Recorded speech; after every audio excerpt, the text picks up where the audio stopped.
So there I was back in the hot tub when who should walk in but Larry. Larry is in his 70s. He's what I would consider a fervent right-wing conservative. I've had plenty of discussions with him in the past, and today we talked about family. Now, Larry's a good man. He loves his family. He supports his daughter and his son. He supports all of his grandchildren. He was just telling me how he went to visit his granddaughter at college. He went to her college out of state to visit with her. That's dedication. This is an interesting aspect of conservative people. They're often very good to their in-group, which is often just their family, and everybody else is their out-group. And conservatives believe that the family unit is the most basic unit of society. Well, I said hello to Larry, and he said hello, and then he told me about his granddaughter and how he was visiting her. And we got to talking. And the topic of homelessness came up. He had said that he doesn't think that his tax dollars should have to pay for homeless people. He said they were degenerates and drug addicts, and that they didn't deserve to have a home, at least not one provided by him and his tax dollar. He then said, why can't their families take care of them? When I said, but Larry, many homeless people are so addicted to drugs or so mentally ill that their families couldn't possibly help them. They need medical attention. They need intense psychotherapy and doctors to help them overcome either their intellectual issues or their psychological issues or their addiction issues. I said, how's a mother who has no education in, let's say, addiction therapy, supposed to help her addicted son? Or how's a father who works as a salesman? Now, Larry's a salesman, so I said a salesman, supposed to help with the psychological disorders that make his son a homeless person? And he said, well, I don't know.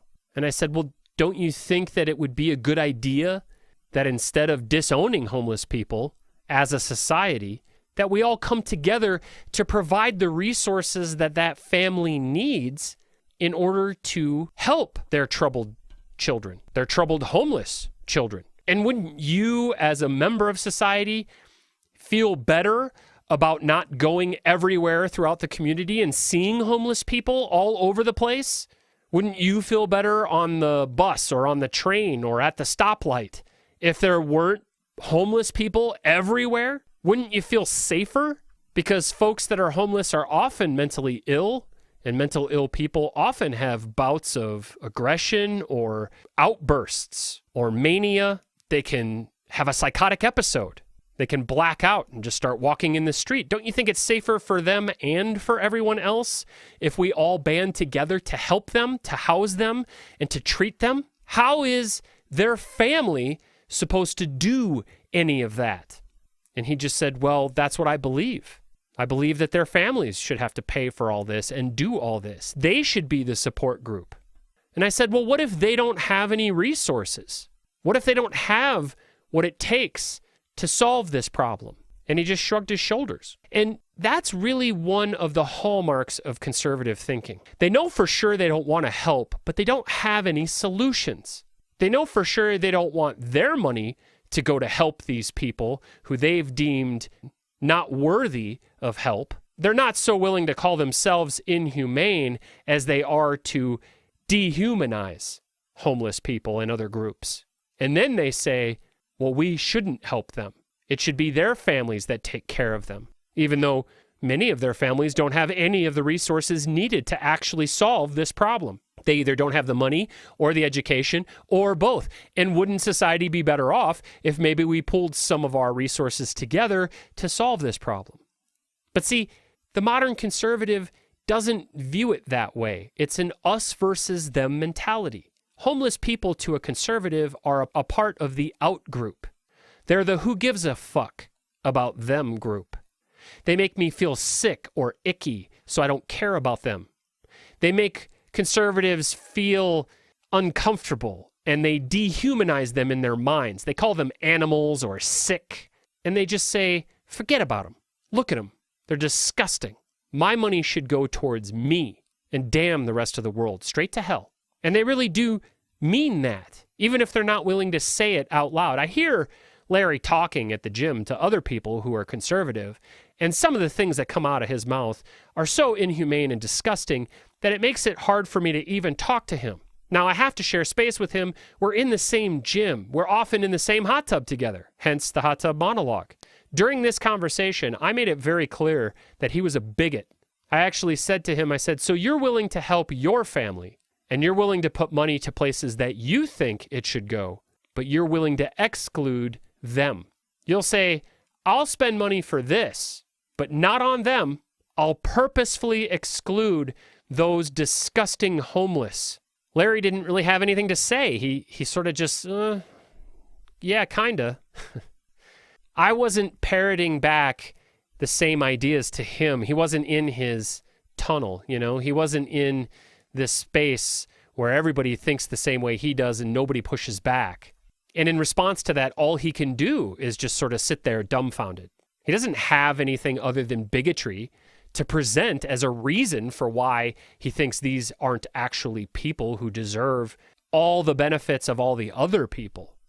And essentially, what he's saying is the family unit is the most basic unit of society, and therefore that's the unit that should solve the problem. It should all fall on the shoulders of this homeless person's parents. That is a huge conservative mantra.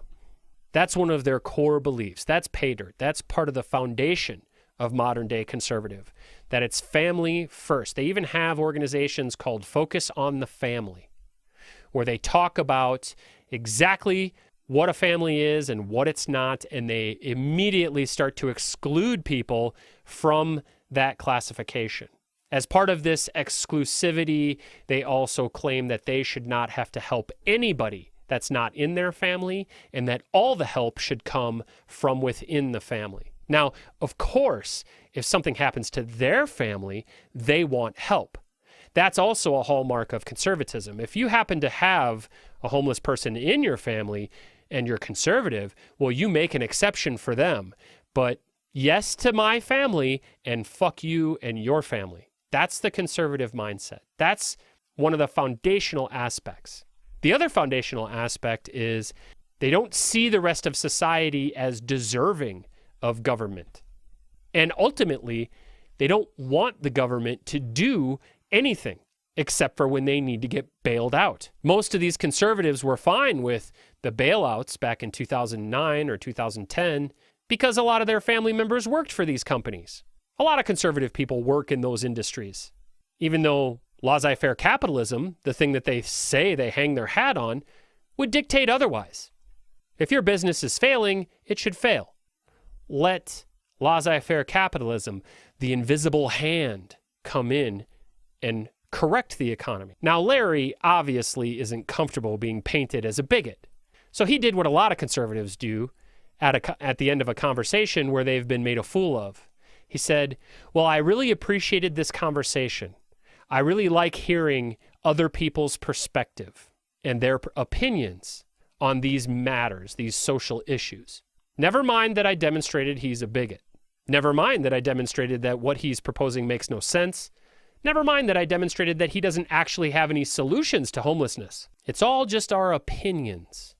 And as a gracious conservative, he was happy to engage with me in the marketplace of ideas, where his idea is just as sound as mine, even though we just demonstrated that it's not. Now, don't get me wrong, I still talk to Larry. I'm in Larry's in-group. I'm not African American or a woman or a Jew or anybody that he hates.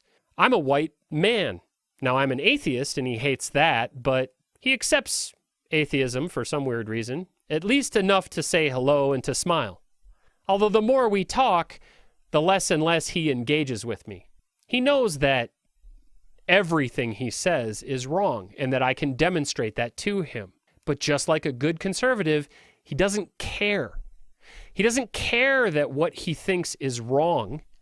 What he cares is that he feels that it's right, that he has a right to his opinion, and that opinion can and should be legislated. So his bigotry can and should be legislated. He has a right to be a bigot, and he wants the government to uphold that right. Well, that's all for this episode. Thank you so much for listening to Hot Tub Monologues.